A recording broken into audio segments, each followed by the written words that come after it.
What's up guys, it's me Jeremy. Riot's most recent champion release was IVERN, the Green Father, and as a new champion, it's not that surprising that a lot of you guys probably don't know all that much about him so far.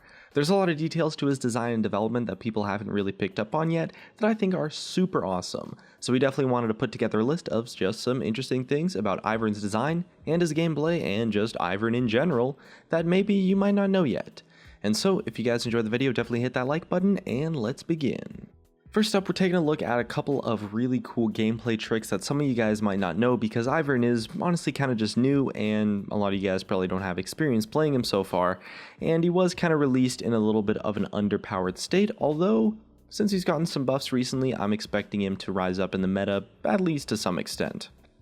Still though, they're pretty cool and might give you some cool ideas on what you can do with IVERN in general, so let's start with a bush trick. So if you place a bush on Dragon or Baron, with IVERN they will actually become invisible to your opponents, just like a champion does when they walk through the bush.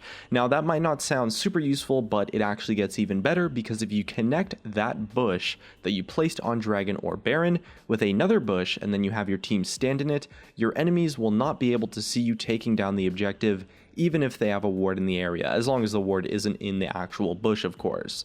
Honestly, it's really cool because it's almost kind of like a throwback to the early days of League when there was that line of bush across the Baron pit so teams could take it unnoticed. Since we're already talking about his brush though, here's a couple of cool tips with it to keep in mind. Firstly, his brush is only revealed to his allies at the start when you place it down, not his actual enemies. So just because you can see your teammates hiding in it doesn't mean the enemy can.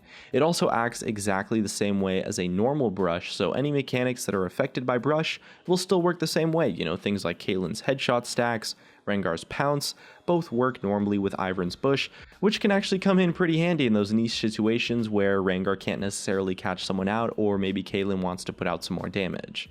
IVERN's passive also has a couple of interesting interactions as well, which are definitely worth knowing. Firstly, you can use IVERN's passive by activating it and then canceling it before it finishes to actually permanently root the biggest jungle monster at a camp in order to give your jungler an outstanding leash when playing IVERN as a support or on a different role. It's also great to know that if a camp has no large monster, IVERN will free the camp once he finishes the passive channel at no extra cost to him, so you can take down those small jungle creeps without paying any health or any mana for it. The Grove instantly matures as well, so you can claim the camp straight away if there's no big jungle monster. The last good gameplay tip with IVERN is definitely something related to his ultimate. Daisy gets a 25% movement speed bonus when she spawns, so definitely use it to quickly put her in range so that she can attack an enemy. Daisy also doesn't apply any spell effects, but any attacks empowered by IVERN's W will actually apply spell effects, so it can be pretty useful if you pick up her Rylai's. Next up, we've got a little bit of information on IVERN's background and kind of just what influenced Riot in their design of him. So IVERN actually drew inspiration from a ton of different places, so see if you can maybe detect any of these references in his actual character. Unsurprisingly, one of those references is Treebeard from Lord of the Rings, but Yoda from Star Wars, Rafiki from Lion King, along with Ori in the Blind Forest, Flower, and Journey are all sources of inspiration for IVERN as well. Weirdly, none of those are actually considered the main influence though. Most of IVERN's personality comes from Macbeth by William Shakespeare. The name IVERN as well is also actually taken from the Scottish city Iverness, which is the setting of Macbeth actually in the story, specifically Iverness Castle, so that's where the name IVERN comes from. In a prophecy, the forest itself rises up against the king, so the designers took the name and played around with it to make it sound a little bit more druidic and a little more Freljordan than Iverness, and at the same time, another one of the main inspirations for IVERN is cited as being Celtic tree patterns, which are actually kind of meant to represent a bridge between worlds or a higher power maybe. Now that ties in really closely to our next couple of facts about IVERN actually, which is that IVERN as a character in the lore is essentially immortal, although he's not actually invincible so he can still be killed. He just won't die of natural causes. Since he's this big tree dude, he doesn't even need to eat since he gets all of his energy through photosynthesis. We also know that Bard, Kindred, and IVERN are all familiar with each other on some sort of level, which kind of makes sense since they're all meant to be immortal spiritual beings and champions that are just like that in League of Legends. Another thing you might not have known about IVERN is that he's voiced by David Lodge, who is actually the same person who voices both Skarner and Galio. Clearly has quite a lot of skill to be able to pull off all those voices, since they definitely sound really different, that's for sure. IVERN's quotes themselves contain an abundance of references to more notable things, just as you'd expect from Riot with new champion releases, so here's a few examples of some of his quotes and what they're probably referencing. Trust me, you need this.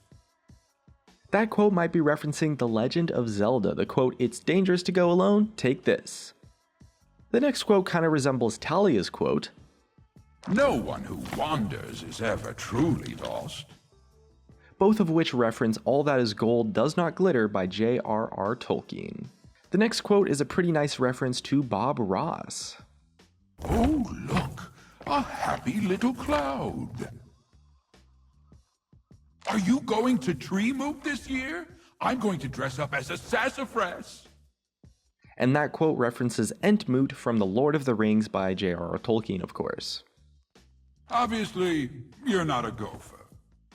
And that quote references The Big Lebowski, the quote, "Obviously, you're not a golfer." The druid abides. And that quote as well is another reference to The Big Lebowski, "The dude abides." Something that I thought was kind of cute was that his voice lines also suggest that he ships Daisy with the blue buff, although we don't exactly know how they feel about being an item in IVERN's imagination. That's also got me kind of curious about other champions, gotta wonder if they all believe in Syndra and Zed as well. Our next thing is about IVERN's animal companion. So one of the things players seem to like a lot about IVERN is his friendly little squirrel sort of guy that accompanies him. That squirrel is actually named Mekas and is voiced by Riot Ampson. What you might not actually know though is that in the extreme early versions of backstories of IVERN, Mekas actually dies in it. People love furry creatures though, and the team were all very upset with Rioter Faux Shizzle about it, who wrote the story, so of course they had to remake it without the death of poor Mekas the squirrel. It definitely would be pretty heartbreaking to see IVERN on the Rift, knowing that his little squirrel friend was dead. No one wants to see a depressed champion like that. I mean, taking Mekas away from IVERN would be like taking away your favorite cigar, or something like that. Poor Graves. Now our next fact is something that's pretty weird, but I thought was really cool. So IVERN actually has the tallest champion model in the entire League of Legends roster. From a thematic or lore perspective, he's not actually all that big at all, but in-game, his model is the tallest out of all the champions. Some of the champions in the lore are absolutely massive, like Aurelion Sol can create stars, Malphite is a literal mountain. So it's kind of funny that IVERN ended up being the tallest character in-game, but it's probably just to give him that, seriously lanky look, since there's kind of a limit to how skinny they can make a champion without it causing problems with hitboxes and stuff like that. And next up, we're taking a look at some cool information about the different animations that each champion has, and specifically how IVERN's animations help share his personality. According to Riot, IVERN actually started out as a super zen and peaceful sort of character with kind of like a more mysterious vibe to him, but they decided to go with a little bit more of an energetic personality and turned him into a little bit of an oddball. It's really important that each champion stands out from others, and these approaches to IVERN's personality were made to kind of separate him from Maokai and Zyra, who are both really violent takes on sort of that whole nature sort of power aspect. The first step to bringing that to life in animations is of course to nail that run animation, since that's the one animation in League that gets used the most frequently, of course. IVERN's run animation was made to feel a bit like a gardener walking around his garden, so with a lot of comfort and without any real worries, he's kind of just this happy-go-lucky guy exploring his own little world. And to get that right feel, he's straightened up, given some massive strides to emphasize that confidence and his, happy nature. The next key animation is his idle animation, the very first animation you see when you jump into the game, and the animation that flows into all the other animations a champion really has. And for IVERN, that meant making him stand tall and looking around curiously about what was going on, and Riot actually gave him a special right arm so that they could stretch it and move it around and twist it like the vines of a tree. Next up, we have the recall animation, which is actually a pretty important one that Riot spends a lot of time with because it's a long, 9-second stretch of time where the animators can really just show off their skills and build that personality of the champion quite extensively. And for IVERN, he's really caring and he wants to bring everyone back to a safe place back at the fountain. So he's accompanied by Mekas and takes him back to base with him. The last animation that Riot had to nail for IVERN was of course his gameplay animation, because even if he's a really gentle and lighthearted sort of character, sometimes he does need to fight for his team and protect what he loves.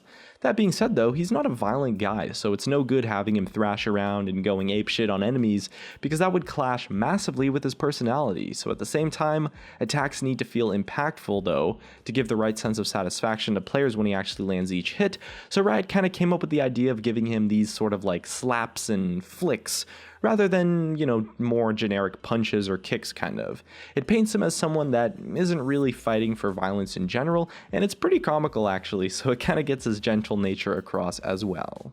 Either way, that just about wraps up our list of some things that you maybe didn't know about IVERN. He's really got a ton of depth to him as you would expect for a more modern champion release in League of Legends, and hopefully some of these bits of info, maybe the gameplay tips, will help you try him out for yourself if you haven't already. Either way, looks like that's gonna be it from me. If you guys enjoyed the video, drop a like, subscribe if you want. Thanks for watching, and I'll see you guys next time.